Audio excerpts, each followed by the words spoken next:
اور شبہ ڈالنے کے لیے ایک بات کہی کہ جی صحابہ کرام نبی پاک صلی اللہ علیہ وسلم کے دور میں بھی ایک دوسرے کے ساتھ ان کی تو میں ہو جاتی تھی، تو آپ علیہ السلام نے تو کسی کو سزائے موت نہیں دی، آپ علیہ السلام نے تو کسی کو سزا نہیں دی۔ جب صحابہ ایک دوسرے کو برا بھلا کہتے ہیں تو وہاں سزا نہیں ہے، تو آج ہم کہیں گے تو ہمیں سزا کیوں ہے؟ یہ ایک شک اور شبہ انہوں نے ڈالا، لیکن یہ ایک بہت بڑا دھوکہ ہے، اس کو سمجھنا چاہیے۔ سب جو ہے سب کہتے ہیں گالی دینے کو، برا بھلا کہنے کو، یہ گالی دینا صحابہ کرام کو سب کرنا، یہ دو قسم پر ہے۔ پہلی قسم یہ ہے کہ ایسی گالی صحابہ کو جو یقدح فی دینہم و عدالتہم و صداقتہم، کہ جو صحابہ کے ایمان میں قدح کرے، صحابہ کے صداقت اور عدالت میں قدح کرے، ایسی صحابہ کو گالی دینا یہ بالاتفاق کفر ہے۔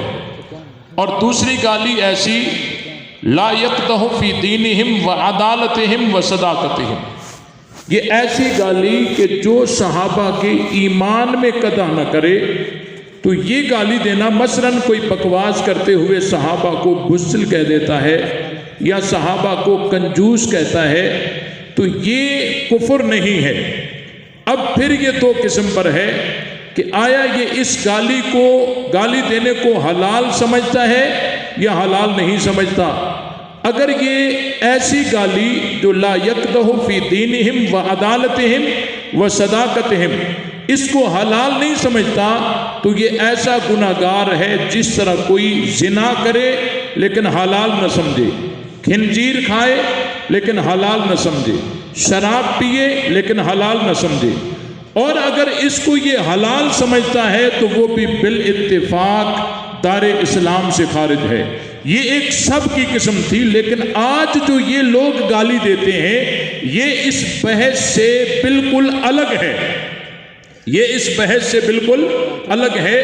آج جو 1400 سال کے بعد صحابہ کو گالی دیتے ہیں اور وہ بھی عبادت سمجھ کر، ثواب کی امید رکھتے ہوئے، کار خیر سمجھ کر صحابہ کو گالی دیتے ہیں، یہ بالاتفاق کفر ہے، ان کا اسلام کے ساتھ کوئی تعلق نہیں ہے۔ کیونکہ 1400 سال کے بعد جو یہ صحابہ کو گالی دیتے ہیں، آخر کیوں دیتے ہیں؟ ان کی صحابہ سے ملاقات بھی نہیں، ان کی صحابہ سے کوئی لین دین بھی نہیں کہ کہا جائے کہ دنیاوی معاملہ تھا۔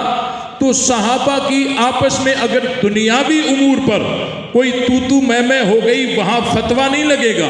اور آج اگر کوئی صحابہ کو برا بھلا کہے گا، وہ ایمان بچا سکتا نہیں ہے۔ جس طرح حضرت موسیٰ علیہ السلام نے حضرت ہارون علیہ السلام کو بالوں سے پکڑا، داڑھی سے پکڑا، قرآن گواہ ہے، حضرت موسیٰ علیہ السلام پہ فتویٰ نہیں لگے گا۔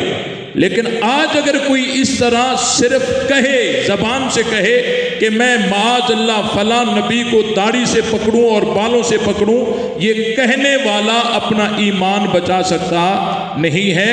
حضرت موسیٰ نے وہ عمل کیا، وہاں فتویٰ نہیں لگے گا۔ آج اگر وہ کہے صرف زبان سے تو ایمان نہیں بچا سکتا۔ تو جس طرح نبیوں کی آپس میں کچھ معاملات ہو گئے، تو اس معاملات کو جواز بنا کر آج نبی کو کوئی کچھ نہیں کہہ سکتا، تو صحابہ کے اگر آپس میں معاملات ہو گئے، ان کو بنیاد بنا کر آج صحابہ کو گالی دینے کا کسی کو جواز نہیں ہے۔ اگلی بات کہتے ہیں کہ جی میدان لگاؤ، بحث کرواؤ، بحث جب کرواؤ گے وہ تمہاری 3 سال کی سزا وہ بھی ختم ہو جائے گی۔ میں انہیں کہنا چاہتا ہوں یہ پتہ تو میدان میں چلے گا، اور بہت سارے پھڑکیاں بھی لگا رہے ہیں کہ سپریم کورٹ میں آؤ، سپریم کورٹ میں آؤ۔ بھئی ہم تو تمہارا 1985 سے انتظار کر رہے ہیں، کسی بہانے سپریم کورٹ میں آؤ تو صحیح، دودھ کا دودھ پانی کا پانی ہو جائے۔